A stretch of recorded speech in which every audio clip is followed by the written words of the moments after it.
হরিবল মানে আমি হরি বলছি আর আপনাকে নিবেদন করছি হরি বল। আপনিও বিনয় যখন বলছেন হরি বল, তখন আপনিও আমাকে বলছেন, অর্থাৎ এটা নিবেদন করাচ্ছে হরি বল। হরি বল সাধারণ শব্দ নয়। এই দেখুন এর অর্থ কি দাঁড়াচ্ছে। হরি বলে কয়টা অক্ষর বাবা? চারটে। হ, র, ব আর ল। হতে হরি, ইনি সেই গোলক বিহারী হরি, গৌর হরি, কৃষ্ণ হরি, সব হরি। হতে হরি, রতে রাধা, বতে বৃন্দাবন, লতে লীলা। হরিবলের মধ্যেই মাধুর্য লীলা প্রকটিত হয়ে গেছে, হরিবলের মধ্যে।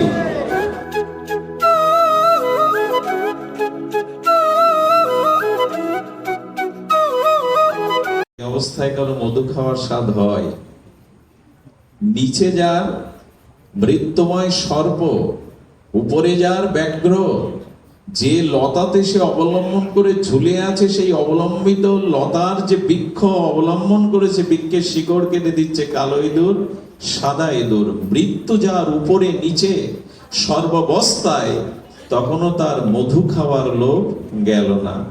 এই দৃশ্য ব্যাসদেব লিখেছেন আমার মতো বাদিশ মায়াবদ্ধ সংসারের মোহগ্রস্ত জীবের জন্য।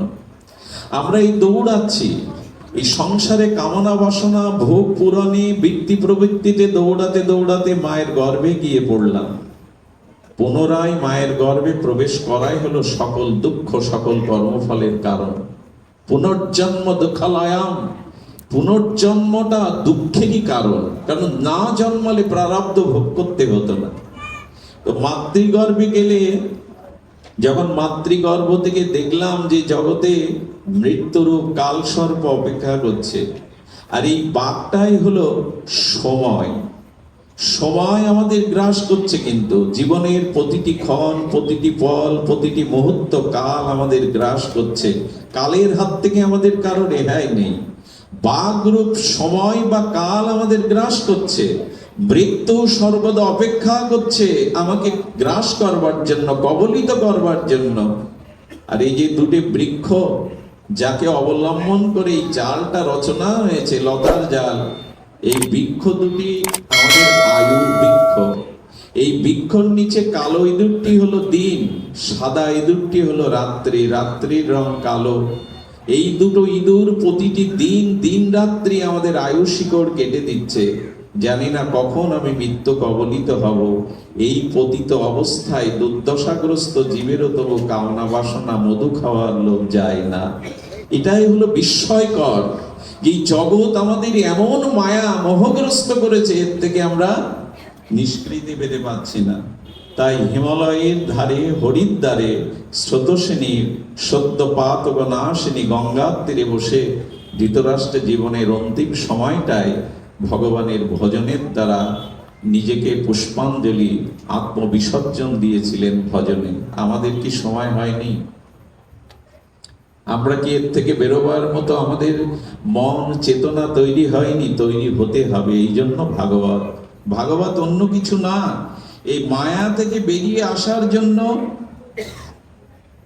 আমাদের এই মহৎ সঙ্গ, এই মহৎ হরিকথা প্রসঙ্গ একটি, এই মোহ মায়া আবৃত থেকে আমাদেরকে মুক্ত করা।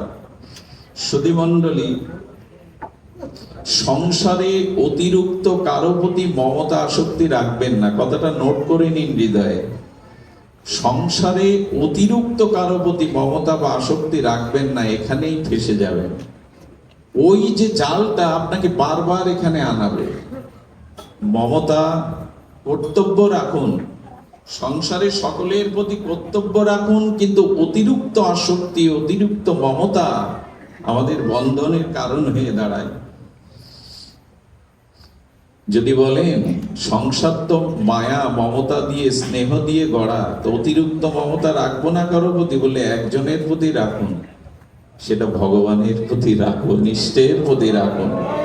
যদি অতিরিক্ত মমতা রাখতে হয় তো শ্রী ভগবানের প্রতি রাখুন, নিজ ইষ্টের প্রতি রাখুন, সদ্গুরুদেবের প্রতি রাখুন। ওইখানে মমতাটা, ওইখানে আমাদের যে আসক্তিটা, সেটা উত্তরণ ঘটাবে, পতন ঘটাবে না। এতে মায়াময় সংসারে, এই অনিত্য সংসারে যার প্রতি মমতা অধিক তাকেও আপনি ক্ষতি করছেন, আর আপনার নিজের ক্ষতিও আপনি করছেন। এই জন্য সংসারে ভগবান বারবার বলেছেন, ভালোবাসাটা আমায় দাও। একটা কথা বলি, কেন মমতা, কেন অতিরিক্ত ভালোবাসা কাউকে দেবেন না? কারণ তিনটি দোষ আছে এর মধ্যে, খুব ধ্যান দিয়ে শুনুন। জাগতিক কারো প্রতি অতিরিক্ত ভালোবাসা, অতিরিক্ত মমতা, অতিরিক্ত স্নেহ, এর তিনটে ধ্বংসকারী দোষ আছে। এক হলো জগতের সম্বন্ধে, জগতের ভালোবাসায়, জগতের প্রীতি বলে আমরা যা জেনেছি, সেই প্রীতিতে, ভালোবাসায়, অনুরাগে, স্নেহ, মমতার মধ্যে তিনটি দোষ আছে। এক হচ্ছে লৌকিক তত্ত্ব, পরিণাম তত্ত্ব, আর একটি হলো ধ্বংস তত্ত্ব। দেখুন, এটা লৌকিক জগৎ। এই লৌকিক জগতে প্রীতি, এখানে স্থায়িত্ব হয় না। লৌকিক বলে একটা জিনিস আছে, এটা অলৌকিক জগৎ নয়। কি করে বোঝায় বলুন তো? যেখানে ভগবানের নিত্য স্বরূপ ধাম, সেখানে জরা নেই, ব্যাধি নেই, মৃত্যু নেই, কর্মফল নেই। মধুবাত্তানিতায়তে, সেখানে মধু বাতাস, মধু আনন্দ। সেখানে জরা নেই, মৃত্যু নেই, ব্যাধি নেই, আছে শুধু মধু আনন্দ। সেখানে আছে পরমানন্দ। কিন্তু আমাদের এই জগৎটা লৌকিক জগৎ, দিব্য জগৎ নয়, অলৌকিক জগৎ নয়। এইখানে সকলের মধ্যে একটা স্বার্থ কাজ করে। স্বার্থটা কি জানেন? তোমার কাছ থেকে আমি সুখ চাই, তুমি যদি সুখ না দাও আমি তোমায় মনে রাখবো না। এটা লৌকিক জগতের একটা স্বার্থ। সুখ না পেলে তোমাকে আমার আর প্রয়োজন না, একেবারে লৌকিক তত্ত্ব। এখানে নিঃস্বার্থ ভালোবাসা নাই। এখানে যেটুকু টিকে আছে স্নেহ মমতা, তা কোথাও না কোথাও নিজ সুখের বাসনার কারণে টিকে আছে। যেদিন নিজ সুখ আর পাবেন না, সেদিন এই জগতের লৌকিক তত্ত্ব হলে এটাই, বাসনা পূরণ না হলে, তার থেকে নিজের সসুখ বাসনা না পেলে আপনাকে মনে রাখবেন না। আচ্ছা, যে জঙ্গলে আগুন লেগে তৃণঘাস পুড়ে যায়, বেঁচে যাওয়া হরিণ সেই জঙ্গলে থাকে তো? কথা বলবেন, থাকে কি না? থাকে না। আচ্ছা, পুরোহিত ডেকে এনে পূজার পরে দক্ষিণা বস্ত্র দিয়ে দিলে পুরোহিত আর বেশিক্ষণ থাকে? থাকে না। আচ্ছা, প্রাইমারি স্কুলে পঞ্চম শ্রেণী পর্যন্ত পাঠ শেষে যখন হাই স্কুলে যান, তখন আর প্রতিদিন এই স্কুলে আসার প্রয়োজন বোধ করেন? করেন না। যে ফুলটা ঝরে বিকাল বেলায় ধুলাই ঝরে পড়ে গেছে, সেই ফুল কেউ দেবতার চরণে আর নিয়ে যায়? নিয়ে যায় না। ঠিক তদুপরি এই লৌকিক জগতের একটা বিধান হলো, এখানে আপনি যদি সুখ না দিতে পারেন তাকে, তবে সেও আপনাকে আর মনে রাখবে না, বিদায় দিতে চেষ্টা করবে। এটা হলো এই লৌকিক জগতের একটি অভিশাপ। সুখ না পেলে আপনাকে আমার প্রয়োজন নাই তো। এটা এই জগতের একটা রীতি। ভুল করে মনে করি তুমি আমার, আমি ছাড়া তোমার জীবনে কেউ নেই। এগুলো সংলাপ মাত্র, এগুলো নাটক মাত্র। প্রকৃত বাস্তবতা হলো, এই জগতে নিজ সুখ যদি কোনো বস্তুতে না থাকে, সেই বস্তু মানুষ আর রাখতে, এটা লৌকিক তত্ত্ব একটি অভিশাপ। দ্বিতীয়, পরিণাম তত্ত্ব। আচ্ছা, যুবক যুবতী, নায়ক নায়িকার মধ্যে যে মমতা থাকে, আসক্তি থাকে, এই রূপ যৌবন কি বেশি দিন টিকে থাকে? বৃদ্ধ জড় রোগগ্রস্ত হয়ে গেলে তখন আর আসক্তি থাকে তো? কারণ এই জগতের যে কোনো প্রীতি, ভালোবাসা পরিণাম প্রাপ্ত হয়, এটা স্থায়ী থাকে না। সুন্দরী প্রেয়সী রমণীকে ঘরে আনলাম, প্রথম দিনে মনে হয়েছিল আমার জীবন সফল। 2-4 বছর যেতে পারে না, তিক্ততা তৈরি হয়, একে অপরকে তখন আর সহ্য করতে পারে না। এই জগতের যে মমতা, ভালোবাসার মধ্যে পরিণাম তত্ত্ব আছে। পরিণামে এটা আর মধুর থাকে না। এই পরিণাম ধর্মী, কারণ যৌবনটাই থাকে না। আর আমাদের রূপ ও লাবণ্য মাধুর্য ধীরে ধীরে ম্লান হয়ে যায়, জরা ব্যাধি এসে আক্রান্ত করে। আরেকটি হলো ধ্বংসপ্রাপ্ত, অর্থাৎ যাকে ভালোবাসি, যাকে সর্বস্ব দিয়ে আপন করে নিয়েছি, হয়তো সে আমায় ছেড়ে যাবে, নাহলে তাকে ছেড়ে মৃত্যু একদিন আমাকে আলাদা করে দেবে। বলুন, এই লৌকিক জগতে কোনো ভালোবাসার মধ্যে, মমতার মধ্যে এই তিনটি অভিশাপ আছে, এটা অস্বীকার করার কোনো উপায় নেই। এই জন্য ভালোবাসা মমতা যদি স্থায়ী করতে চাও, তবে এই ক্ষণভঙ্গুর অভিশপ্ত, জরাব্যাধি অভিশপ্ত এই লৌকিক জগতে এটি হয় না। ভালোবাসাটা, মমতাটা সেই ভগবানকে দাও। ভগবানকে কেন দাও? কারণ তার জরা নেই, তার মৃত্যু নেই, সে আমাদের কাছে অন্য কোনো স্বার্থ চায় না। এই জন্য ভালোবাসা স্থায়িত্ব পায় রস ও আনন্দময় রসিক শেখর শ্রী ভগবানের প্রতি মমতা দিতে। এই জন্য আপনাদের কাছে বিশেষ অনুরোধ করব, সংসারে কর্তব্য করুন, দায়িত্ব পালন করুন। চাকরি করতে হয়, ব্যবসা করতে হয়, কর্ম করতে হয়, টাকা রোজগার করতে হয়, ছেলে মেয়ে মানুষ করতে হবে, বউ ছেলে মেয়ের প্রতি দায়িত্ব করতে হবে, এইটুকু করুন। কিন্তু অতিরিক্ত আসক্তি জগতে কারো প্রতি দিতে গেলে ওই জাল আপনাকে আটকে দেবে। মমতা যদি, আসক্তি যদি দিতে হয়, তো চির সুন্দরের দিকে দিন, যার ধ্বংস নাই, যার ক্ষয়ও নাই, যা নিত্য নবায়নমান, তাকে দিন। ভুলটা হয়ে গেছে এখানে, ভালোবাসাটা কোথায় দিতে হয় এটাই এখনো শিখতে পারিনি। হৃদয়ের যে অনুরাগ আছে, প্রীতি আছে, এটা যে কোথায় দিতে হয় এটা আজও আমার মতো মাদি সজীব জানিনি। তাই বিদুরের মতো ভক্তের এই কারণে প্রয়োজন যে, একটা জিনিস বলি আপনাদের।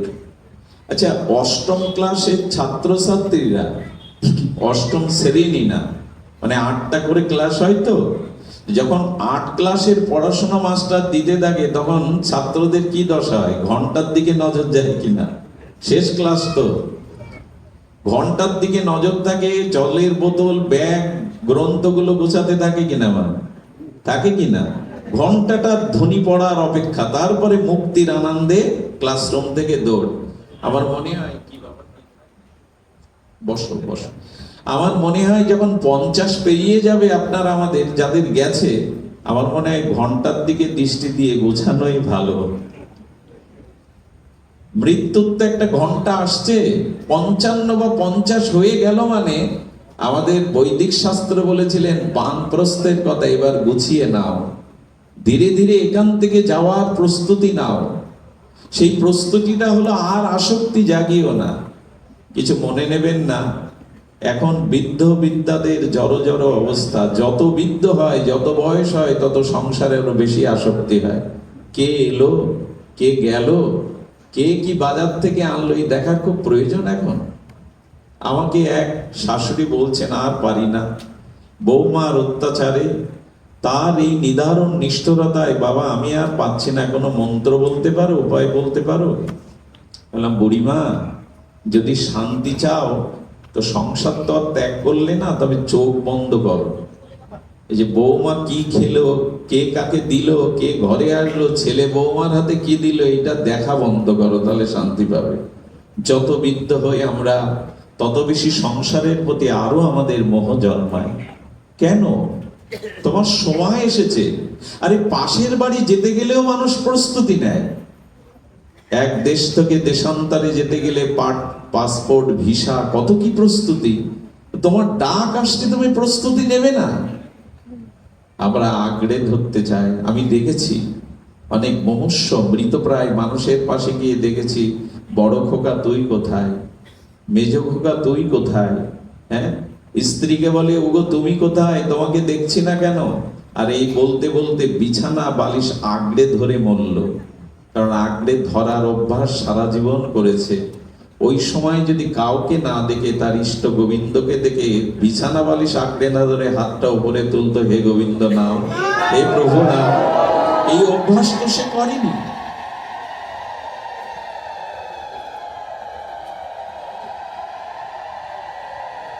এই অভ্যাস সে আজও করেনি। দেখুন, মৃত্যুর সময় মানুষ এরকম চিন্তা করে, আমি চলে গেলে আমার স্ত্রীর কি হবে, কন্যার কি হবে, পুত্রের কি হবে, সংসারের কি হবে, ভাবে কিনা? আচ্ছা, একবারও সে ভাবে না আমার কি হবে মরার পরে। বোঝা যায় কথা? এদের কি হবে, এদের দায়িত্ব আমার উপরে। আপনি আজই মারা গেলে পরিবারের যারা আছে তাদের কর্তা, তাদের ভাগ্য বিধাতা আপনি নন, ঈশ্বর। ওদের একরকম চলে যাবে। ওদের প্রারব্ধে যা আছে আপনি না থাকলে ওরা পাবে, আপনি ওদের ভরণ পোষণ কর্তা নন। ওরা ওদের প্রারব্ধ অনুযায়ী পেয়ে যাবে সবকিছু। মৃত্যুর সময় মেয়ের কি হবে, ছেলের কি হবে, বাড়ির কি হবে, স্ত্রীর, নিজের যে কি হবে মরার পরে, এই চিন্তা একটু করো। সময় এসছে, কথা বলো না মা, গরম একটু লাগুক। জয় শ্রী রাধে। সুধীজন, এই জন্য আমার কি হবে এই চিন্তাটা আপনার করতে হবে। এই জন্য তো ভগবান বিবেক দিয়েছিলেন, চেতনা দিয়েছিলেন, তোমার কি হবে তুমি চিন্তা করো। মৃত্যুর পরে অন্তত যাতে গতিটা সদ্গতি হয়, ঊর্ধ্বগতি হয়, এই প্রস্তুতিটা আগে থেকে নাও। আর আমাদের প্রস্তুতি সেই সংসার, সেই বিষয় আশায়, শয়নে স্বপনে জাগরণে ধ্যানে অনুধ্যানে চিন্তনে ওই সংসার। জানি না আমাদের গতি কি হবে, তবে মৃত্যুর আগে প্রস্তুতি নিন, আমি কোথায় যাব। আজ কিন্তু এই প্রস্তুতি নিতে পারেন, এখন থেকে কিন্তু আপনি এই প্রস্তুতি নিতে পারেন যে আপনি কোথায় যাবেন, কোথায় যেতে হবে, এই চিন্তা আপনাকে আমি করতেই হবে। তো এই জন্য আমরা নিবেদন করছিলাম যে এই আসক্তি মুক্তির জন্য উপায় একমাত্র মহৎ সঙ্গ, সাধু সঙ্গ। এই ভব শৃঙ্খল, এই মায়ার শৃঙ্খল একমাত্র মুক্ত করতে পারে সদ্গুরুদেব, মুক্ত করতে পারে মহাত্মাগণ। তারাই এই ধৃতরাষ্ট্রের মতো জন্মান্ধ, মোহ অন্ধ, জ্ঞান অন্ধ, এদেরকে সংসারের মোহ থেকে মুক্তি করতে পারে বিদুরজি মহারাজের মতো পরম ভক্তগণ। আজ আমরা সৌভাগ্য পেয়েছি সেই সাধু সঙ্গের। আমার বলবার মতো ভাষা তত্ত্ব কিছুই নাই। আপনাদের উপস্থিতি দেখে মনে হচ্ছে হরি কথাকে আপনারা কত ভালোবাসেন, হরি কথা আপনাদের কত আসক্তি। পৃথিবীর সব থেকে কঠিনতম তপস্যা এখন আপনারা করছেন। আমার তো মনে হয় আপনাদের জায়গায় আমায় বসিয়ে দিলে আমার এই ধৈর্য নেই, আমি বসতে পারতাম। পৃথিবীর সব থেকে কঠিন তপস্যা কি জানেন? এই তীব্র তাপদহ গরমে মাটিতে বসে একজনের কথা নীরবে 2 ঘন্টা শুনতে হবে, এর থেকে কঠিন কাজ পৃথিবীতে দ্বিতীয় নাই। আপনি ভাগবত ছাড়া অন্যখানে এক নাগাড়ে 1-1.5 ঘন্টা 2 ঘন্টা কারো কথা নীরব থেকে আপনি শুনতে পারবেন না। সে রাজা মহারাজ হোক, তার সামনে আপনি 2 ঘন্টা কথা না বলে উত্তর না দিয়ে থাকতে পারবেন না। এখানে চা নাই আপনাদের জন্য, সম্ভাষণ নাই, শীতল বাতাস নাই, মাটির উপরে বসেছেন, দাঁড়িয়েও বা আপনাদের 2টি পায়ে ভর করে শারীরিক কত কষ্টের মধ্যে দাঁড়িয়ে নীরবে আছেন। পৃথিবীতে এর থেকে বড় তপস্যা নেই যে একজন কথা বলবে আর একজন নীরবে বসে বসে তা শুনবে। এই তপস্যারই প্রয়োজন, এটাই প্রস্তুতি, এটাই আমাদের দিব্য চেতন পথের, আলোর পথের প্রস্তুতি। এটা এভাবেই সাধু সঙ্গের দ্বারা, মহৎ অনুগ্রহের দ্বারা, শাস্ত্রের মর্মাত্ম অনুভূতির দ্বারা আসুন আমরা পথ রচনা করি। আমাদের পথ এভাবে রচনা করতেই হবে, দ্বিতীয় কোনো পথ খোলা নেই। আপনাদের মনে পড়ে পরীক্ষিত মহারাজ যেদিন অভিশপ্ত হলেন আর সমীক ঋষির আশ্রমে, কারণ কি? পরীক্ষিত মহারাজের মতো পাণ্ডবদের উত্তরসূরি চক্রবর্তী সম্রাট, এত বড় বৈষ্ণবজন, তার এ জাতীয় মনোভাব কেন এলো? আমি আপনাদের ছোট করে একটু বলি। যেদিন সর্পের মালা সমীক ঋষির গলে পরিয়ে দিলেন রাজা অভিমানে যে আমি রাজা, আর রাজা প্রজার কাছে ঈশ্বর স্বরূপ, বিভূতি স্বরূপ, আমি তোমার কাছে পানীয় জল প্রার্থনা করছি তৃষ্ণা, তুমি কপট ধ্যানে বসে আছো, তুমি কপট হয়ে বসে আছো, আমার কথা শুনছো না। উনি তো ধ্যানে নিমগ্ন। একটা কথা বলি, জগতের তৃষ্ণার কথা মানুষ ভুলে যায় যদি ভগবত প্রেমামৃত তৃষ্ণা তার হৃদয়ে প্রাপ্ত হতে থাকে। ভগবত তৃষ্ণা যত গাঢ় হবে, জগতের তৃষ্ণা তত কমবে। তো জগতের কথায় ধ্যান থাকবে কোথায় মনির? তিনি তো হারিয়ে গেছেন অন্তর জগতে, মনোজগতে, তার ইষ্ট চরণে নিজেকে সমর্পিত করেছেন। রাজা যখন মৃত সর্পটা দিয়ে পরীক্ষা, এই সর্পটা দিল, যে গলে সর্প দিলে তার বাহ্যিক চেতনা ফেরে কিনা, কপট কিনা, সে কপটতা করছে কিনা। একটা কথা বলি, কাউকে অপমান করা মানে অপমানটা নিজের ডেকে নেওয়া। আপনি যখনই কোনো মহৎকে শ্রেষ্ঠকে অপমান করলেন, জানবেন অপমানটা আপনি নিজেই নিয়ে নিলেন। উনি মরা সাপ ওনার গলে দিয়ে দিলেন, আর অভিশাপটা হলো কি জ্যান্ত সাপ তোমাকে মারবে। অন্যকে অপমান করতে চাইবেন না, অপমানটা আপনার জন্য প্রস্তুত নিয়ে বসে থাকবে। এই কথাগুলি আমরা ভুলতে বসেছি। অন্যকে ছোট করে, অন্যকে পেছনে টেনে ধরে এগিয়ে যাওয়াই এখন প্রগতি, এখন সভ্যতা।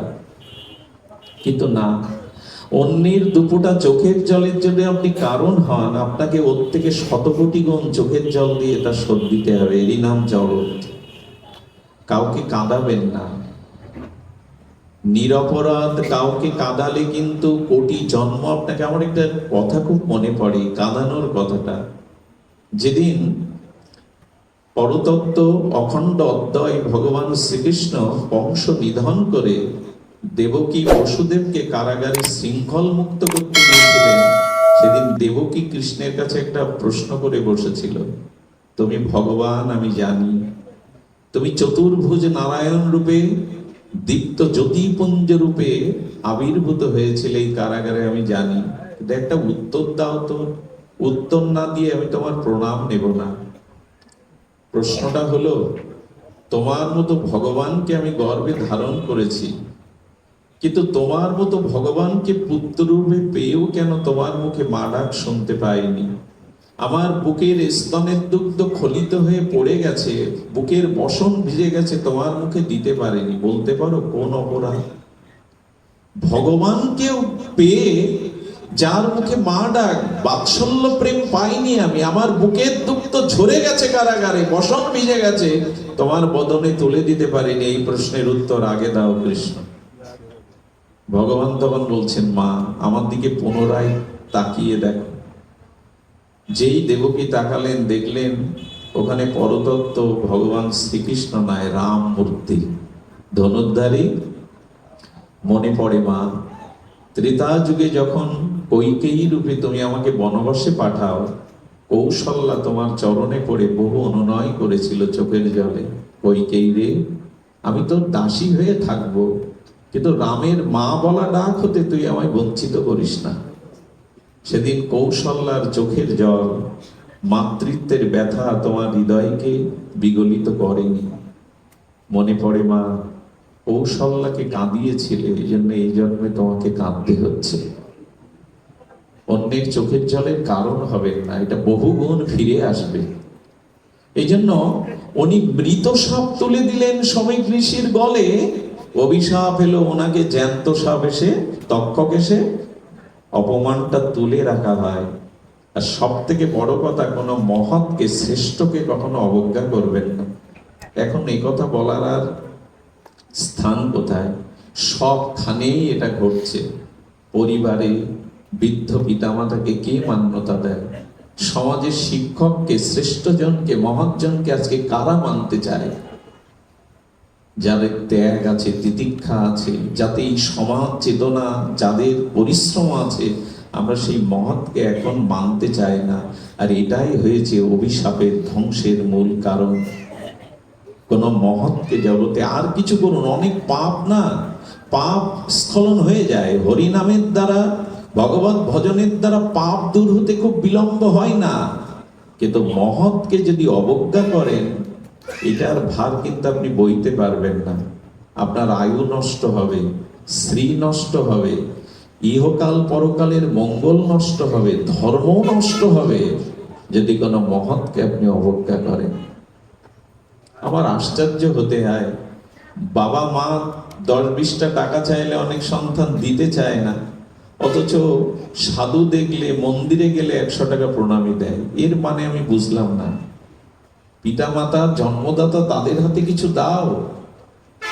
কিন্তু আমরা মন্দিরকে ভালোবেসে, ভগবানকে ভালোবেসে ওখানে টাকা দিয়ে আসি। তার কারণ হয়তো কোনো ইচ্ছা পূরণের ইচ্ছা আছে।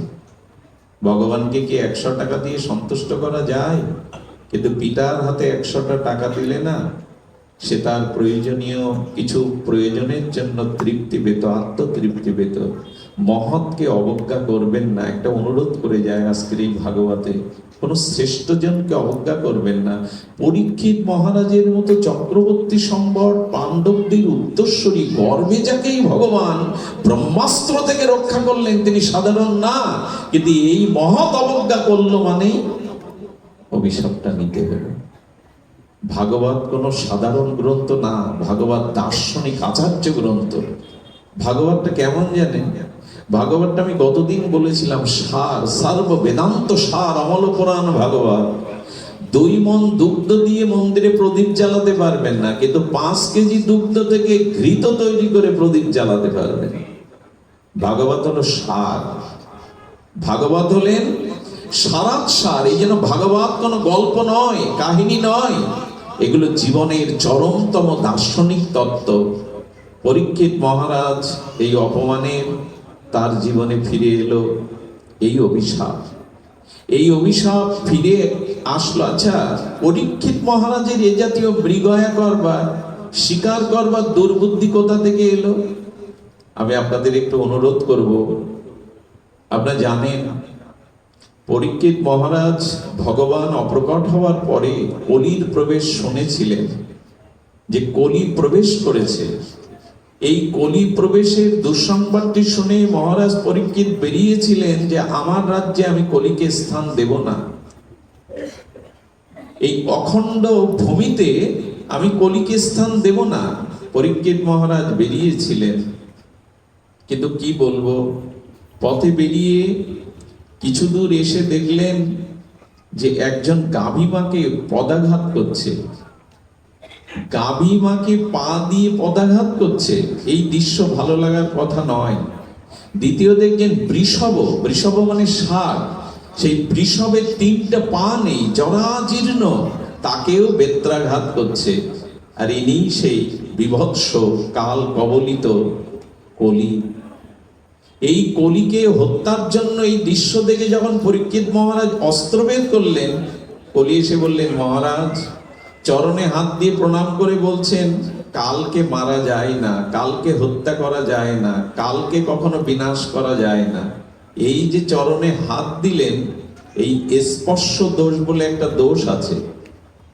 আচ্ছা, আপনারা জানেন ছোঁয়াচে রোগ যার আছে, তার স্পর্শ হলে রোগটা আপনার ভিতরে সংক্রামিত হবে কিনা?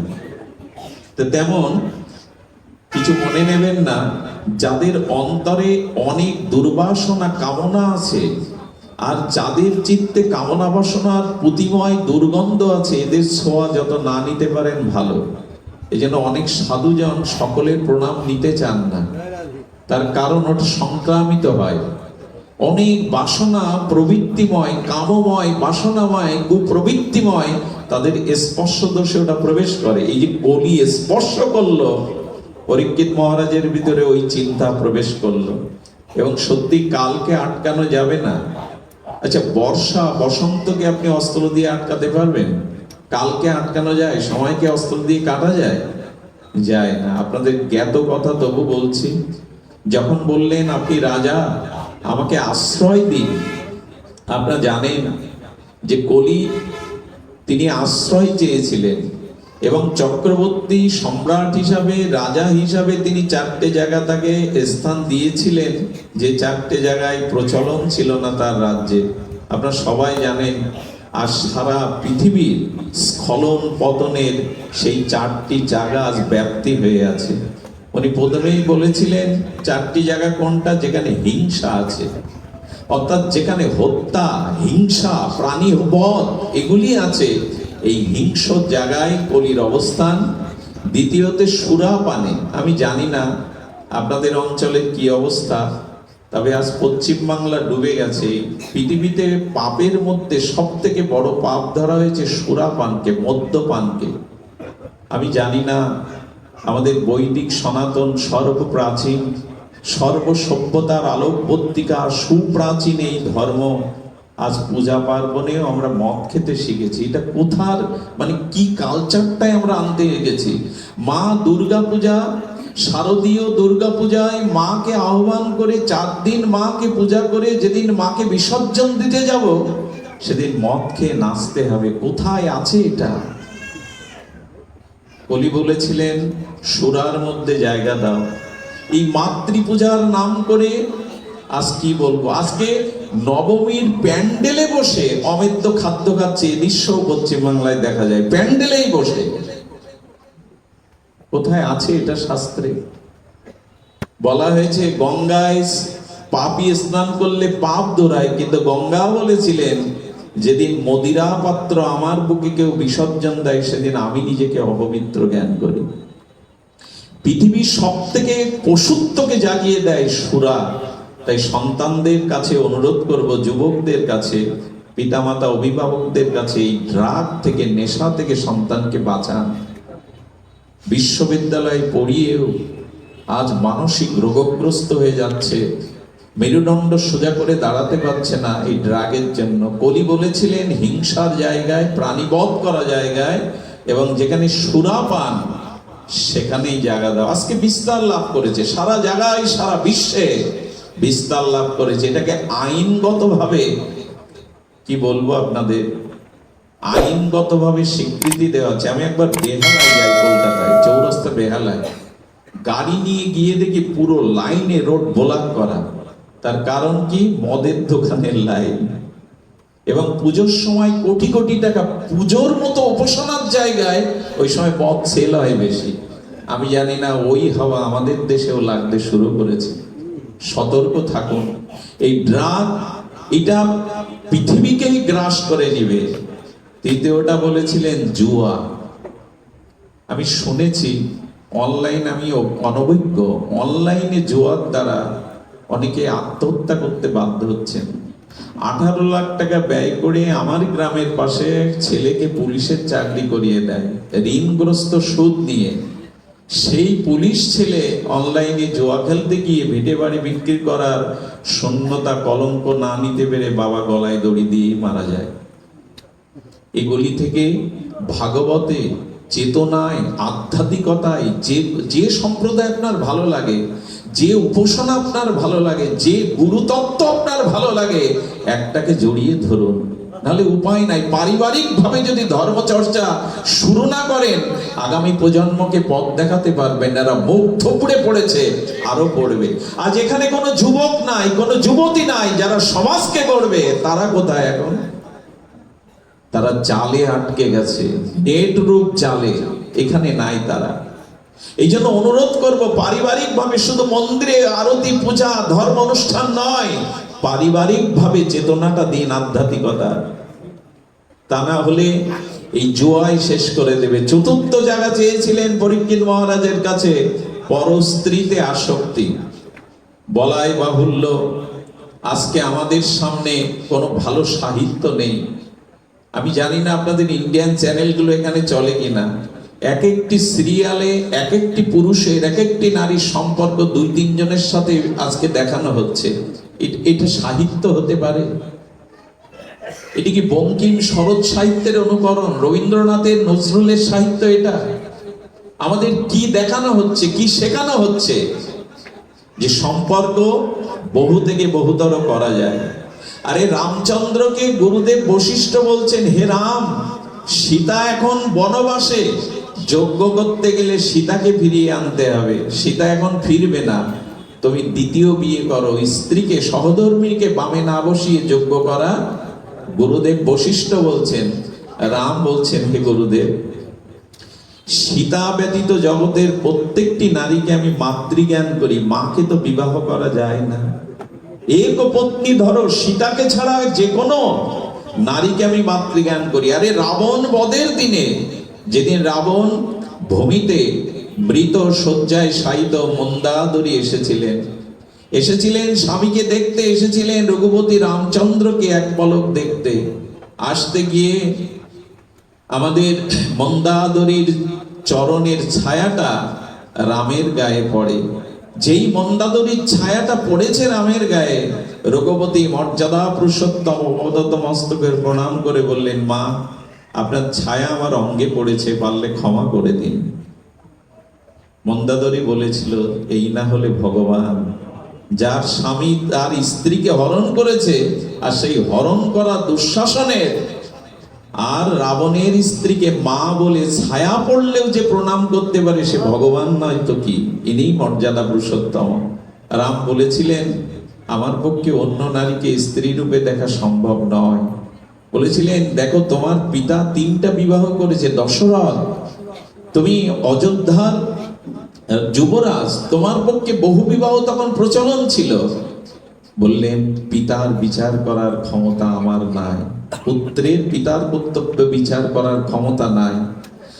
যদি আপনি সমাধান চান তো আমি বলে দিতে পারি, একটা স্বর্ণসীতা নির্মাণ করে আপনি যজ্ঞ আরম্ভ করুন, কিন্তু অন্য কোনো রমণীকে আমি এই স্থানে বসাতে, এই হলো আমাদের ভগবান, এই হলো আমাদের আদর্শ।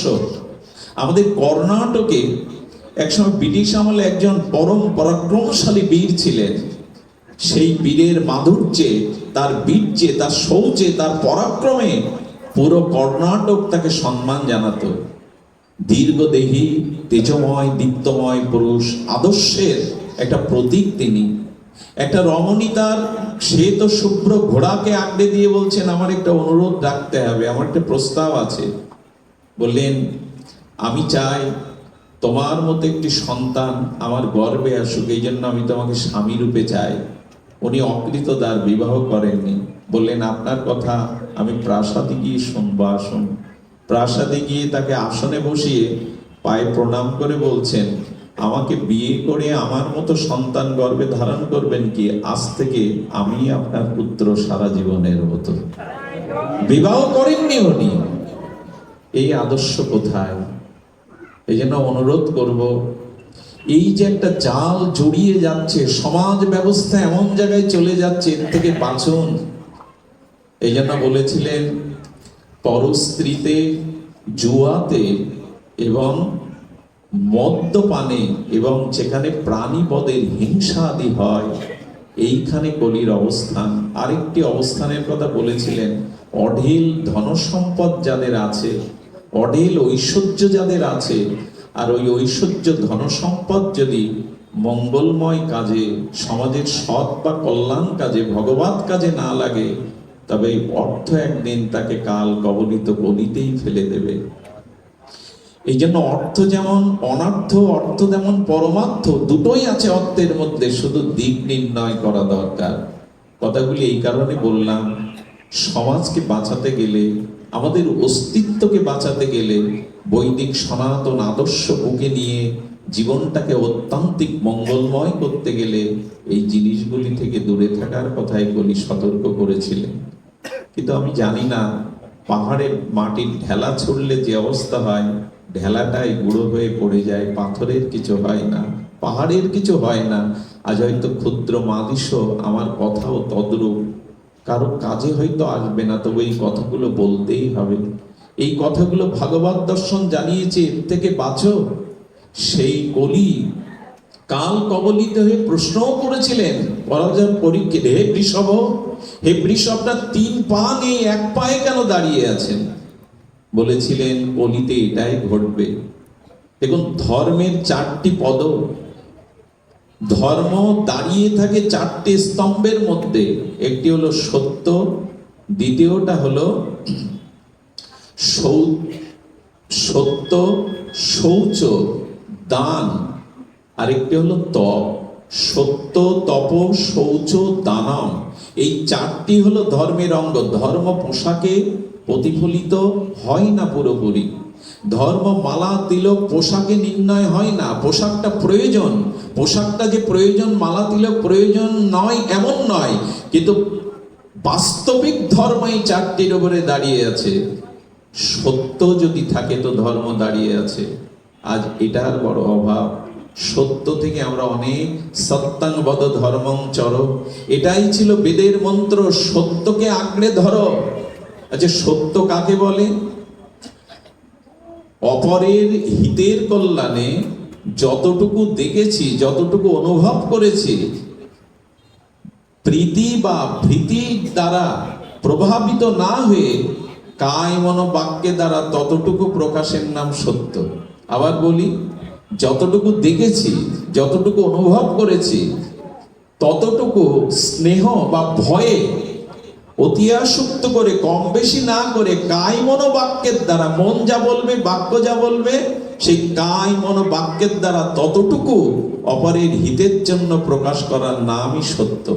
আপনাদের মনে পড়ে 18 বছরের ক্ষুদেরামকে দেশবন্ধু চিত্তরঞ্জন দাস বলেছিল, ক্ষুদেরাম একবার কোর্টে দাঁড়িয়ে বলো বোমাটা তুমি ফেলোনি। ক্ষুদেরামের মতো 18 বছরের এই কিশোর যুবক বলেছিলেন, গীতা আমাকে মিথ্যা বলতে শেখায়নি, সত্যের উপরেই আমার সনাতন দাঁড় করেছে। আমি ফাঁসির কাস্টে নিজে ঝুলবো ফাঁসির দড়িতে, কিন্তু মিথ্যা বলতে, একটা মিথ্যা বললে ক্ষুদিরামের এই প্রথম স্বাধীনতা আন্দোলনের শহীদ হতো না। আজ আমরা সত্যকেই যেন ভুলতে বসেছি। সত্য কি বস্তু এরপরে আমাদের খুঁজে বেড়াতে হবে, সত্য কাকে বলে। এই জন্য ধর্ম দাঁড়িয়ে আছে সত্যের উপরে, এটা অনেকটা শিথিল হয়ে গেছে। দ্বিতীয় ছিল তপস্যা। তপস্যা কি আছে আমাদের? তপস্যা বলতে নিজের নিজের তাপকে সহ্য করা, কষ্টকে সহ্য করা। এই যে সুখ দুঃখ, মান অপমান, শীত গ্রীষ্ম, এগুলিকে যে যত ভগবানের দিকে চেয়ে, পরমের দিকে চেয়ে এগুলো সহ্য করতে পারে, স্থিতিপজ্ঞ হতে পারে, তারই নাম তপস্যা। যেমন এখন আপনারা তপস্যাই করছেন, এই কায় ক্লেশ স্বীকার করে যে সাধু সঙ্গে হরিকথা শ্রবণ করছেন, এই তাপ সহ্য করার নামই হলো তপস্যা। তৃতীয়টা শৌচ। কিন্তু দুঃখের বিষয়, আমি গতকাল কোথায় শৌচের একটা কথা বলতে গিয়ে দেখি কিছু কমেন্ট এসছে। কি বলে তাকে, সেই কমেন্টে লিখেছে যে না, মলমূত্র ত্যাগ করে কাপড় বদলাতে হবে, জল শৌচ করতে হবে। কোথায় পেয়েছেন? আজগুবি গল্প, ব্যবসা করছেন? এরকম কথাও শুনতে আমাদের, জানি না এখন সৎ কথাটাও বলবার মতো পরিবেশ নাই। শাস্ত্রে আছে, সুচিতা না হলে, সদাচার না হলে ঈশ্বর পাওয়া যায় না। তবে হ্যাঁ, বাইরের হাত ধোয়া, পা ধোয়া, বারবার আসমন করাই শুধু সুচিতা না। ভেতরে হিংসা না থাকা, অপরের উন্নতি দেখে হৃদয়ে জ্বালা না হওয়া, এটাই হলো সুচিতা। ভেতরে বাইরে দুটোই দরকার। বাইরে দরকার না এমন নয়, মন ঠিক থাকলে হলো। সেটা কখন? বাইরেও ঠিক হওয়ার প্রয়োজন আছে, সদাচার প্রয়োজন। যেমন অন্তর সদাচার, বাইরের সদাচার। অন্তর সদাচার তো জল দিয়ে হবে না। লোকের উন্নতি দেখে যেন হৃদয়ে জ্বালা না হয়, অন্যের সুখ দেখে, কল্যাণ দেখে যেন তোমার চিত্ত প্রসন্ন হয়, দুঃখ না পায়। অপরের হিংসা, অপরের ধ্বংস চিন্তা না করাই হলো ভেতরের শুদ্ধিতা। এটা যেমন দরকার, বাইরের সদাচারও দরকার। দ্বিতীয় হলো দান। এই দান শ্রেষ্ঠ কি? বস্ত্র দান, অন্ন দান, বাসস্থান দান, রোগীকে ঔষধ দান, কন্যাদায়গ্রস্তকে অর্থ দান। দান অনেকগুলি, সবকিছু শ্রেয়, কিন্তু সর্বশ্রেষ্ঠ দান হলো যেটা আজকে হচ্ছে, সকলকে একত্রিত করে ভগবত চেতনা দান। ভক্তি দানই হলো, ধর্ম দানই হলো সর্বশ্রেষ্ঠ দান। আরে অন্ন দিলে ক্ষুধা আবার লাগবে, বস্ত্র দিলে এটা আবার মলিন হবে, ঘর বেঁধে দিলে ঘর ভেঙে যাবে। কিন্তু যদি মানুষকে ধর্ম, চেতনা, আধ্যাত্মিকতা দান করতে পারেন, সে দান অক্ষয় হয়ে থাকবে। এই জন্য যারা অর্থ ব্যয় করে, কায়িক পরিশ্রম দ্বারা এই জাতীয় ভাগবত ধর্ম আলোচনার অনুষ্ঠানাদি করেন, এটাই হলো সর্বশ্রেষ্ঠ দান। আর বাইরের দানের আজ বিড়ম্বনা। আজকে বাইরের দান মানে কেমন জানেন? আগে ক্যামেরাম্যানকে, ফটোগ্রাফারকে, সংবাদপত্রের ফটোগ্রাফারকে সামনে রাখা, একটা ধুতি দিতে গেলেই ক্যামেরার শট আগে, যেন কালকে পত্রিকায় যায়। এটাকে দান বলে। শাস্ত্র বলছে যেটা দক্ষিণ হস্ত দিয়ে যাচ্ছ, যেন বাম হস্ত এখন ছবি তোলার জন্যই দান। আরে একবার একজন শুনেছেন যে দান করতে হয় গোপনে, নাম প্রকাশ করতে নেই। তো তিনি 10,000 টাকা একটা অনুষ্ঠানে দান করার পর উসকুস করছে, এত লোকের নাম বলছে, আমি 10,000 দিলাম, আমার নাম বলবে না? তো ঘোষককে অনুষ্ঠানের শেষ হওয়ার কিছুক্ষণ আগে ডেকে বললেন কি, আপনি কাজ করুন, আপনি মাইকে ঘোষণা দিন যে 10,000 টাকা যিনি দান করেছেন তিনি এই আসরের মধ্যেই আছেন। বলার পর কিছুক্ষণ পর বলছে, এটা বলুন উনি তৃতীয় বেঞ্চিতে বসে আছে। গোপনে নাম বলা যাবে না। শেষে ওনার মন চাচ্ছে না, উনি বললেন তৃতীয় বেঞ্চির একেবারে দক্ষিণে যিনি, এইভাবে বলেন। তার মানে কি? আজকে আমরা দান করি ঢাকঢোল পিটানোর জন্য। অনেক জায়গায় কম্বল দানের 1 সপ্তাহ আগে মাইকিং হয়, কম্বল দান। আচ্ছা, কম্বল শব্দের অর্থ কি? কম বল যুক্ত কম্বল, মানে যাদের গায়ে বল কম, এদের শীত লাগে বেশি, কম্বলটা শীতের দিনে শৈত্যপ্রভাবে তাদের প্রয়োজন। কম্বল লোকগুলো কম্বল আনতে গেল দুঃসাহ, কিন্তু গিয়ে তারা দেখলো বেশি বল যাদের, তারা আগে গিয়ে হাজির।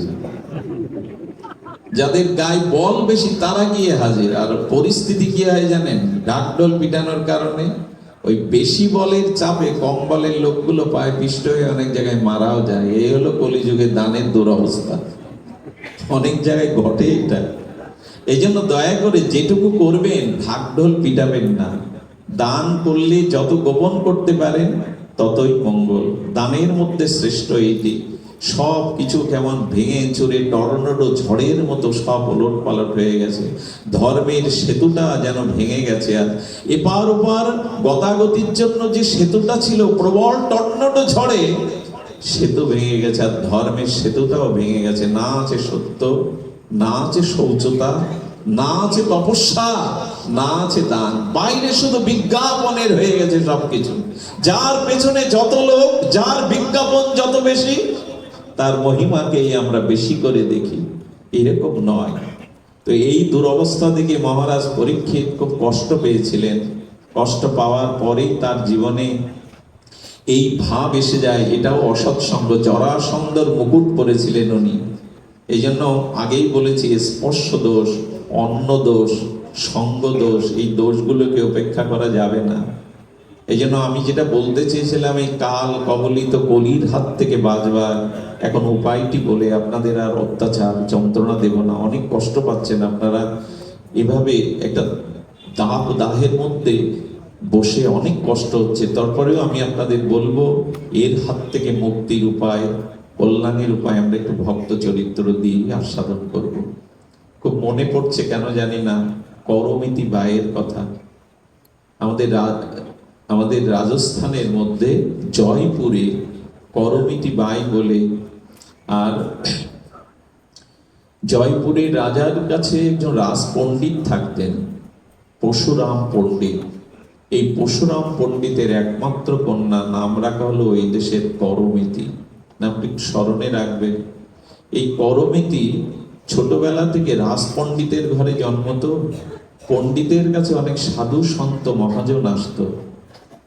আর এই বাড়িতে সাধু গতাগতি, মহাজনের গতাগতি, একটু ভাগবত আলোচনা দ্বারা ভগবানকে ভালোবেসে ফেলে করমিতি বালিকা অবস্থাতে। তার হৃদয়ে ভগবানের এই নাম রূপ লীলা অসমত্ব মাধুর্য সৌন্দর্য অঙ্কিত হয়ে যায়। আমার মনে হয় এই জন্য একটু প্রয়োজন হলো আমাদের দৃষ্টিভঙ্গিটা বদলানো। আমাদের দৃষ্টিভঙ্গি বদলাচ্ছে না। গৃহে আমরা যা আচরণ করি, সেখানে সকাল সন্ধ্যা ঝাঁস করতাল বাজিয়ে যদি একটু হরিবোল বলতেন, একটু নাম বলতেন, একটু যদি সাধুদের গতাগতি থাকতো, সন্তানদের মধ্যে কিছু না কিছু লক্ষণীয় বস্তু প্রবেশ করত। কিন্তু আজ এই গৃহে গৃহে আজ ধর্মচর্চা, সকাল সন্ধ্যা প্রার্থনা কীর্তন, এগুলো তো উঠেই গেছে। যা কিছু আছে জানি না সেটা যৎকিঞ্চিত মাত্র, তার বিস্তার ঘটেনি। এই জন্য করমিতির চিত্তে ভগবানের নাম রূপ লীলা ধীরে ধীরে ধীরে ধীরে মাধুর্যটা তার হৃদয়ে স্পর্শ করতে লাগলো। সুধীজন, করমিতি ধীরে ধীরে বড় হতে লাগলো। আপনারা জানেন সে সময় ভারতবর্ষের যে শাসন আমল, তাতে 9, 10, 8 বছরের মেয়েদের বিয়ে দেওয়া হতো। তার একটা কারণও ছিল, বিয়ে না দিলে তাদেরকে সতীত্বকে রক্ষা করতে পারতো না। এই কারণে খুব ছোটকালে বিবাহের একটা প্রচলন সে সময় হয়ে গেছিল। করমিতি রূপ ও লাবণ্য মাধুর্যে যখন বিকশিত হচ্ছে, ওই শিশুকালেই তার মা বাবা প্রস্তাব দিল, করমিতি, আমরা তোমার জন্য বিবাহের ব্যবস্থা করবার প্রস্তুতি নিচ্ছি। করমিতি হাত জোর করে তার পিতামাতাকে বলেছিল, মনে মনে আমি একজনকে বরণ করেই নিয়েছি বাবা। মনে মনে বরণ কাকে করেছো তুমি? বললেন, মনে মনে আমি আমার গোবিন্দকেই বরণ করে নিয়েছি, আর কারো চিন্তা তো আমি করতে পারবো না। পরশুরাম পণ্ডিত মেয়ের, এই ছোট মেয়ের মুখে কথাটা শুনে অবাক হলেন। বললেন, না রে মা, এভাবে হয় না। আমরা তোর জন্য সুপুত্র দেখছি, ভালো পরিবার দেখছি, সেখানে গিয়ে ভজন করবি? বললো, বাবা জোর করে কিছু করতে যেও না, আমার নিবেদন হয়েই গেছে। একজনের এভাবে নিবেদন হয়েছিল, কার জানেন তো? মীরাবাইয়ের। মীরাবাইয়ের বান্ধবীর যেদিন বিয়ে হয়, রাজস্থানের বিয়ের বেশ ঢাক ঢোল পিটিয়ে আসে, হাতি ঘোড়ার উপরে উঠে বর আসে। তো যখন ঘোড়ার পিঠে উঠে ওর বান্ধবীর বিয়ে হচ্ছে, মার আঁচল ধরে মীরা এসে বলছে, মা কত আলো, আমার বান্ধবীর বর এসেছে ঘোড়ায় উঠে, আমার বিয়ে হবে না, আমার বর কবে আসবে? এই ছোট মেয়ের জ্বালাতন শুনতে শুনতে মা হাত ধরে তার গিরিধারী মন্দিরের মধ্যে গিয়ে বলছেন, এই তোর বর। বললেন, মা এই আমার বর? শ্যাম সুন্দর গিরিধারীর দিকে তাকিয়ে বলছে, তবে তুমি সেজে গুজে এসো, আমারও বিয়ে হোক, আমার বান্ধবীর বিয়ে হচ্ছে, কত ভালো লাগছে, তুমি এসো। মীরা এই বলতে বলতে গিরিধারীর চরণে মাথা রেখে ভোরের দিকে স্বপ্নতে দেখছে হাতির পিঠে উঠে ব্রহ্মাদি দেবগণকে সাথে নিয়ে গিরিধারী মুরলীধারী আসছেন মীরাকে বরণ করার জন্য।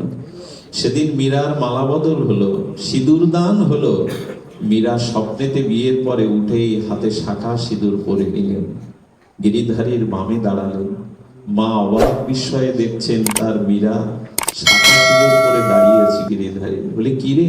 বলল, মা বিয়ে তো ভোরবেলা হয়ে গেছে আমার গিরিধারীর সাথে। এরপরে জানেন মীরার বিয়ে হয় ভোজপতির সাথে।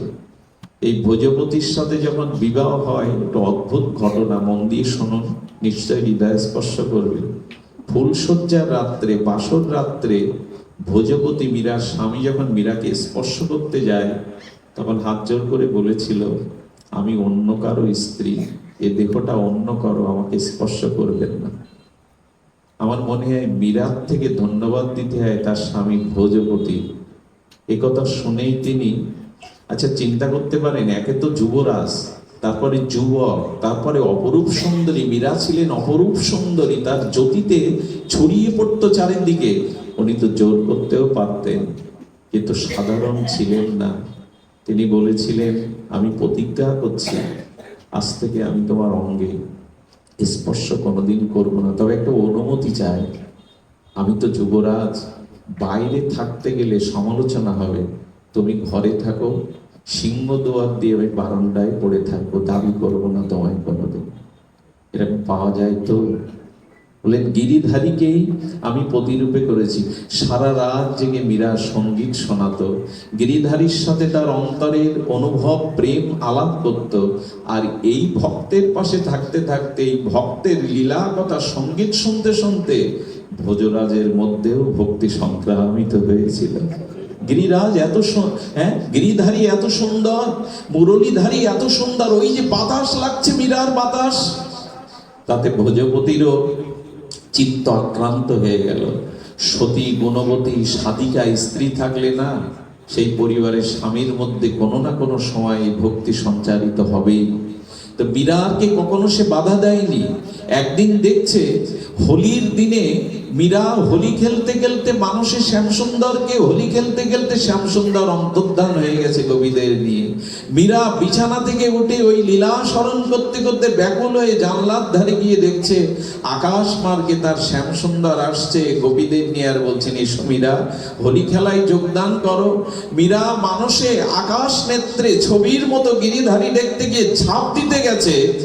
ভোজপতি পেছন থেকে দেখলেন মীরা তো এখান থেকে পড়ে খাদে পড়েই মরে যাবে, পেছন দিক দিয়ে জড়িয়ে ধরেছে। কি করছো তুমি?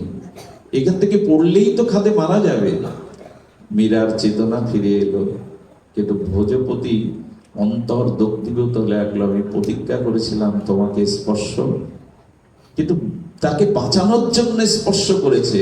মীরার স্বামী বেশি দিন বাঁচেনি। এই দিন থেকে তার ভিতরে অনুশোচনা এসেছিল, আমি কেন স্পর্শ করলাম, প্রতিজ্ঞা কেন ভাঙলাম। এই অনুশোচনায় ধীরে ধীরে ধীরে ধীরে উনি মৃত্যুবরণ করেন। এরপরে মীরার শ্বশুর বাড়ির পরিবারে তাকে বিষ দিয়ে মারতে যায়, কতবার হত্যা করতে যায়, গিরিধারীকে ফেলে দিয়ে আসে। 3 দিন পর গিরিধারী এসে উপস্থিত হন আবার মীরার কাছে। কম অত্যাচার করেনি তার শ্বশুর বাড়ির লোকজন। মারা যাওয়ার সাথে সাথে পণ্ডিত এলো আর খবর কর্মে এসে বলছে, মীরা আমাদের সনাতন বৈদিক সভ্যতায় বিধবাদের কেশ মণ্ডল করতে হয়, তোমার কেশ ফেলে দেওয়া হবে, শাখা সিঁদুর ভাঙা হবে। রুদ্র জ্যোতির্ময়ী মূর্তিতে মীরা দাঁড়িয়ে বলল, আমার গিরিধারী লাল আছে, আমি বিধবা নই, আমি চুল ফেলতেও পারবো না, শাখা সিঁদুর ভাঙতেও পারবো না। তার তেজের কাছে পরাভূত হয়ে ফিরে গিয়েছিল রাজরানী ভিখারিণী হয়ে। ব্রজের পথে পথে মীরা বেরিয়েছিল তার প্রিয় পরমের উদ্দেশ্য। সংসার আত্মাকে বাঁধতে পারেনি, এই জগতের কোনো আসক্তি তাকে বাঁধতে পারেনি। বৃন্দাবনে পথে পথে আর মীরা ভিখারিণী এইভাবে যখন 3 দিন না খেয়ে মীরা কখনো গাইছে, কখনো হাসছে, কখনো ব্রজের ধুলায় গড়াগড়ি যাচ্ছে, মীরার সেই দশা দেখে গিরিধারীর বড় ব্যথা লাগলো। গিরিধারী একটা বালকের রূপ ধরে ঢোল পিটিয়ে যেন ঢেড়ি পিটাচ্ছে, ওগো ব্রজবাসী, মীরা এসেছে ব্রজে। 3 দিন তার কিছু খাওয়া হয়নি, যে মীরাকে একটু প্রসাদ দিয়ে আসবে রাধা রানী তাকে করুণা করবে।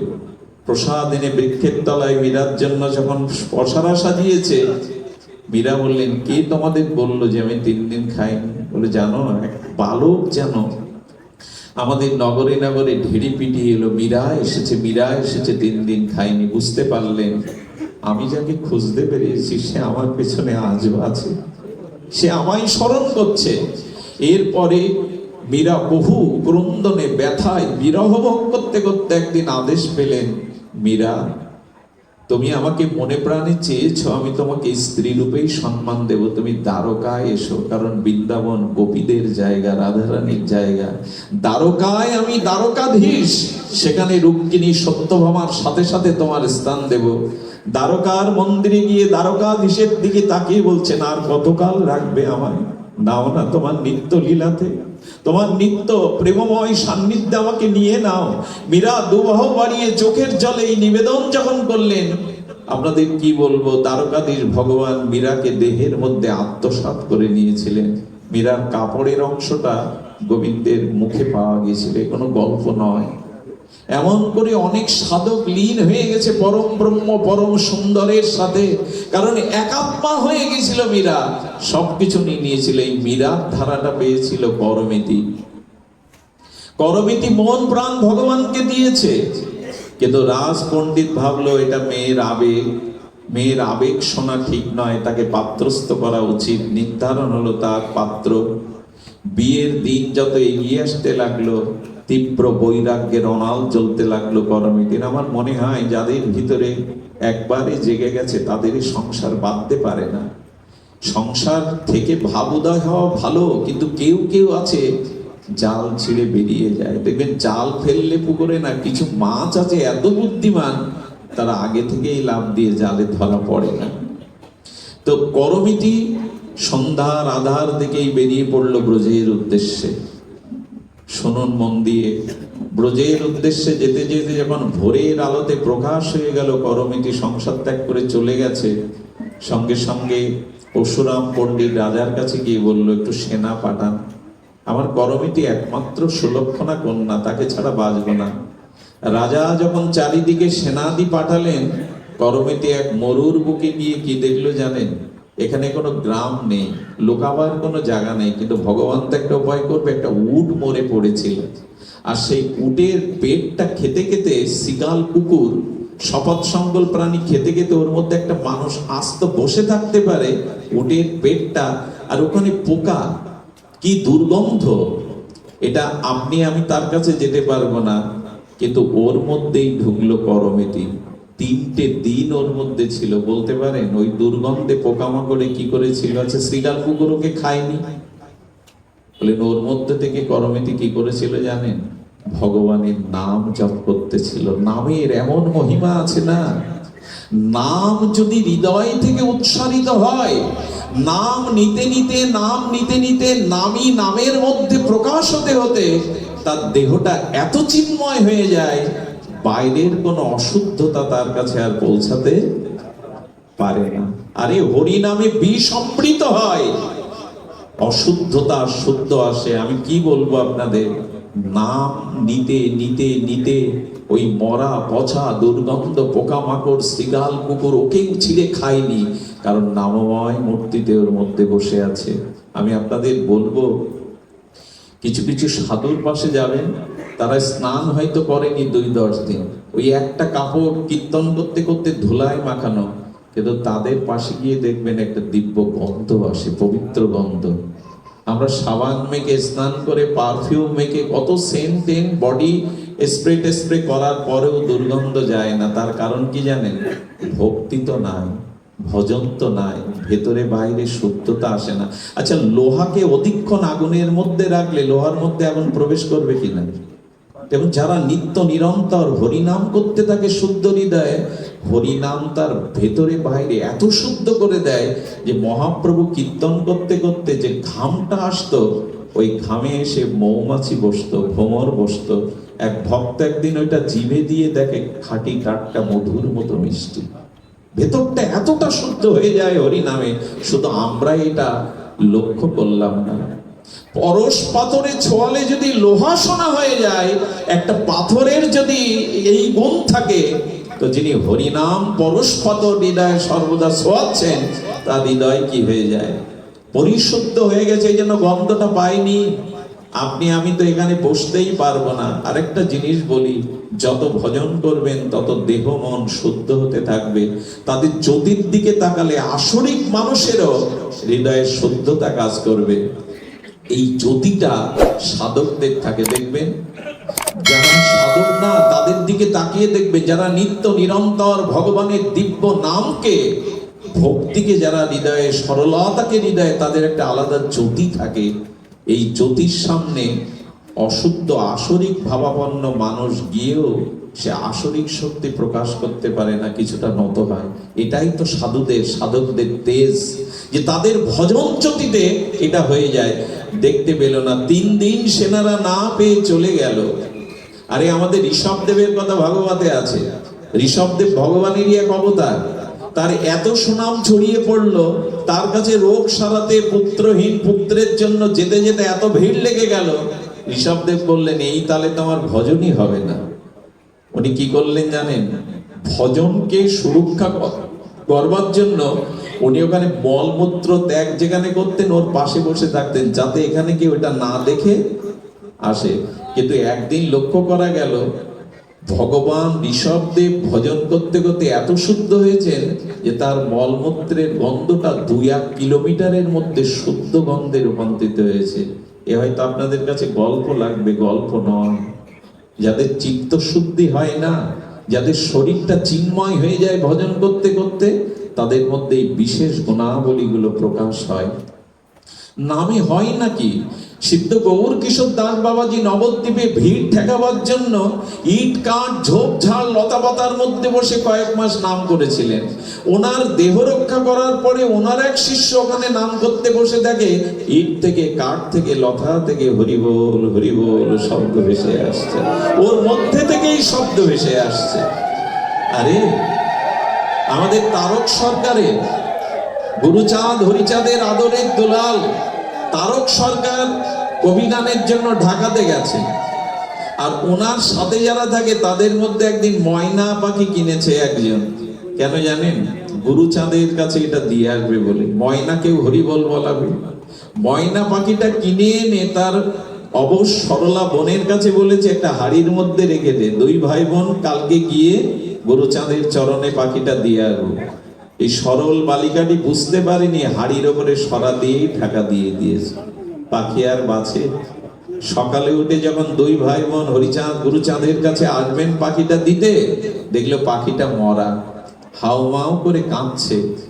পাখিটা আনলাম, আজ তার চরণে দেব, হরিবোল বলাবে, তিনি আনন্দ পাবেন। ভাই বোন কাঁদতে কাঁদতে বললেন, তিনি তো হরি, তিনি সব পারেন, চল না তার চরণে নিয়ে যায়। ওরা খান্দিতে এসে আর যখন পাখিটাকে সামনে দিয়েছে, অন্তর্যামী ঠাকুর বুঝতে পেরেছে। অনেকক্ষণ পাখির দিকে তাকিয়ে বলছে, বল হরি বল, হরি বল। কয়েকবার বলবার সাথে সাথে মৃত পাখিটি জীবন ফিরিয়ে পেয়ে সেও তার কণ্ঠে হরিবল হরিবল বলতে বলতে মুখরিত করে দিল। এটা গল্প নয়, এটা কোনো কাহিনী নয়। হরি নামে সঞ্জীবনী আছে, এটা পারে। এই জন্য দেহটাকে শুদ্ধ করতে গেলে, অন্তরটাকে শুদ্ধ করতে গেলে নাম চাই।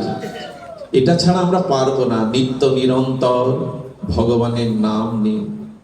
আমি মাঝে বলছিলাম এই হরিবোল শব্দটা এত কেন জানেন? আচ্ছা, হরি বলতে পারলে, আমি যদি বলি হরি, আপনিও হরি বলবেন, কিন্তু হরিবল মানে, হরিবল মানে আমি হরি বলছি আর আপনাকে নিবেদন করছে হরি বল। আপনিও বিনয় যখন বলছেন হরি বল, তখন আপনিও আমাকে বলছেন, অর্থাৎ এটা নিবেদন করাচ্ছে হরি বল। হরি বল সাধারণ শব্দ নয়। এই দেখুন এর অর্থ কি দাঁড়াচ্ছে। হরি বলে কয়টা অক্ষর বাবা? চারটে। হ, র, ব আর ল। হতে হরি, ইনি সেই গোলক বিহারী হরি, গৌর হরি, কৃষ্ণ হরি, সব হরি। হতে হরি, রতে রাধা, বতে বৃন্দাবন, লতে লীলা। এক হরিবলের মধ্যেই মাধুর্য লীলা প্রকটিত হয়ে গেছে, হরিবলের মধ্যে। আমাকে একজন সাধু একটা যুক্তি শিখিয়েছিলেন, বিল্লমঙ্গল, যদি তোমার স্ত্রী কখনো তোমার সাথে ঝগড়া বাঁধায়, তুমি দয়া করে স্ত্রীর সামনে একটু হাত তুলে বলবে তো হরি বল। বললো তাতে কি হবে? বললো 2-4 বার বলো না, ও আর তোমার সাথে ঝগড়া করবে না। আর যদি তুমি ঝগড়া করো তো স্ত্রী যদি হরি বল বলে, ঝগড়া ওইখানেই থেমে যাবে। আর যদি পিতামাতার ঝগড়া হয়, সন্তানদের শিখিয়ে দিচ্ছে 2-4 জন গিয়ে ওখানে হরিবল হরিবল বলতে শুরু করবে, দেখবেন আগুনে জল দেওয়ার মতো কাজ হবে। আমরা তো বলি না হরিবল। এটি লীলাময় মাধুর্যের মধ্যে, এটা নিলেই চিত্ত শুদ্ধি হয়। এক নামে সমস্ত পাপ ক্ষয়, আর কৃষ্ণ নাম লইতে প্রেমের উপচয়। বলতে হবে আমাদের, বলতে হবে আমাদের। সেই করমিতি বাই 3টে দিন ওর মধ্যে ছিল, আর আমরা কারেন্ট অফ হয়ে গেলে, আলো না থাকলে আমার আর জব থেমে যায়, একটু গরম হলে আর আমরা পারি না। আর ভজনটা কখন বোঝা যায়? যেদিন কাজ থাকে না সেদিন হরিকথা ভালো লাগে, ওরকম নয়। আসলে হরিকথাকে ভালো লাগাতে হবে, ওর মধ্যেই আনন্দটাকে খুঁজে পেতে হবে। করমিতি বাই 3 দিন পরে সেনারা চলে গেলে বেরোলেন। শ্রীরাম বৃন্দাবনে ব্রহ্মকুণ্ডের ধারে বসে তার মুরলীর ধারীকে একান্তে তিনি স্মরণ করতে লাগলেন। সুধীবৃন্দ, 1 বছরের মাথায় তার পিতা খুঁজতে খুঁজতে বৃন্দাবনের অলিতে গলিতে সকল জায়গায় খুঁজতে খুঁজতে গিয়ে দেখে ব্রহ্মকুণ্ডের ধারে তারই একমাত্র কন্যা আদরের করমিতি বাই চোখ বন্ধ করে তার ইষ্টদেবের নামে রত হয়েছে। মেয়েকে গিয়ে বললেন, মা রে, মা আমি তোর বাবা। অনেকবার ডাকের পর তার চেতনা ফিরল। বলে, আমি এসেছি, চল মা। আর তোর বিবাহের ব্যবস্থা আমি করবো না, তুই ঘরে বসে বসেই ভগবানকে ডাকবি, চল। বাবার দিকে তাকিয়ে বলল, ব্রজে এলে বুঝি আর ফিরে যেতে হয়? এই তো শেষ ঠিকানা, যেখানে নিত্য রাধা মাধবের বিলাস লীলা, সেইখানেই শেষ ঠিকানা। এখান থেকে তো আর ফিরে যাওয়ার জায়গা নেই বাবা। তুমি ফিরে যাও, মনে করবে তোমার করমিতির মৃত্যু হয়েছে। এই করমিতি সে করমতি নেই বাবা। আমি সর্বস্ব আমার যুগল চরণে সঁপে দিয়ে আমি তারই হয়ে গেছি। তুমি ফিরে যাও, এখানে তুমি আমাকে আর পাবে না। এ কথা শুনে ফিরে গিয়ে রাজাও এসেছিলেন একবার। করমিতি, আমি ধাম করে দেব, মন্দির করে দেব। রাজাকে করমিতি বলেছিলেন, আপনি তো রাজমিস্ত্রি, ইটকাঠ পাথর দিয়ে মন্দির করবেন, আর বৃন্দাবনের লতা পাতার মধ্যে কুঞ্জ মন্দির রচনা হয়ে আছে যুগলে। এই মন্দিরেই তো আমি আছি, এই মন্দির ছেড়ে কোথায় যাব? রাজা দেখেছিলেন, অনুভব করেছিলেন করমিতির মধ্যে ব্রজপ্রীতি, মাধব প্রীতি। তিনি ওখানে ছোট একটা কুঠির করে দিয়ে বলেছিলেন, থাক মা, এখানে থেকেই ভজন কর। এই যে ভক্ত চরিত্র, এই যে ভগবানের প্রতি আসক্তি, এটাই আমাদের জীবনের অন্যতম শ্রেষ্ঠ চাওয়া, এটাই পাওয়া। ভক্তির মধ্যে দিয়ে আমাদের চিত্তে এমনি করে জেগে উঠুক। জীবনে অনেক কিছু চেয়েছি, অনেক কিছু পেয়েছি, কিন্তু তাতে পরিপূর্ণতা নাই। পরিপূর্ণতা একমাত্র যদি ভগবানকেই চাইতে পারি। আমি শুরু করেছিলাম, জগতে আসক্তি কারো প্রতি প্রবল রাখবেন না। যদি আসক্তি থাকে তো ভগবানকেই দিন। যদি আসক্তি প্রবল দিতে হয় তো রাধা মাধবকে দিয়ে দিন। এই আসক্তি আপনাকে ওখানে কল্যাণ করে দেবে। কিন্তু সংসারের মোহময় আসক্তিতে আমরা যেন ফেসে না যাই। সুধীবৃন্দ, আমি জানি না এই অঞ্চলটা কত শুদ্ধ, কত পবিত্র তার কারণও আছে। প্রয়াত প্রাতঃস্মরণীয় প্রবোচ্চ চরণ গণেশ পাগলের স্থান এটা, ওনারই মহিমা এটা। না হলে আমার মতো নরকের নর্দমার মূর্খ এই নরাধম এর উপস্থিতিতে আপনারা এত এত শুদ্ধ ভক্তগণ একত্রিত হতে পারেন, এটা আমার কাছে পরম প্রাপ্তির। আর এটা প্রাতঃস্মরণীয় পরম আচার্য দিনের বন্ধু গণেশ পাগলেরই মহিমা। যে অঞ্চলে একজন মহাপুরুষের জন্ম হয় না, 16 যোজন সেখানের মাটিটা পবিত্র হয়ে থাকে। হয়তো আমরা যারা প্রদীপের নিচে অন্ধকার থাকে, তো মহাপুরুষের জন্মস্থলে জন্মালে আমরা বুঝতে পারি না। কিন্তু বৃন্দাবন দাস ঠাকুর বলেছে, যেখানে একজন ভগবানের মহাত্মার জন্ম হয়, 16 যোজন, এক এক যোজন মানে 2.5 কিলোমিটার, 16 যোজন মাটি ভক্তি স্নাত পবিত্র হয়, যদি বিশ্বাসে সেই মাটিকে ধারণ করা যায়। তো আজ আপনাদের এই অঞ্চলে এই মহাত্মাদের যে দিব্য চরিত্র, দিব্য আদর্শ আছে, এই আদর্শকে বুকে নিয়ে আসুন আমরা ভক্তির পথে এগিয়ে যাই। মোহ এবং মায়া যদি আসক্তি জাগাতে হয়, তো প্রিয় পরমের প্রতি আমার আসক্তি যা। সবশেষে এই মন্ত্রই যেন বলতে পারি, তমেব মাতা চ পিতা তমেব, তমেব বন্ধুশ্চ সখা তমেব, তমেব বিদ্যা দ্রবিণম তমেব, তমেব সর্বং মম দেব দেব। হে প্রিয় পরম, তুমি আমার পিতা, তুমি আমার মাতা, তুমি আমার বন্ধু, তুমি আমার সখা, তুমি আমার দেব দেব। তুমি আমার মধ্যে প্রকাশ হও, আমার মধ্যে যেন তোমারই বাস হয়। এই প্রার্থনা নিবেদন করে আপনাদের সর্বাঙ্গীন ভগবত ভক্তির প্রার্থনা করে আবারও প্রাতঃস্মরণীয় প্রবোচ্চ চরণ গণেশ পাগল মহাত্মার চরণে হাজারো কোটি দণ্ডবাদ প্রণতি জানিয়ে আজকের মতো হরি কথা এখানে বিশ্রাম। শ্রী গুরু প্রেমানন্দে।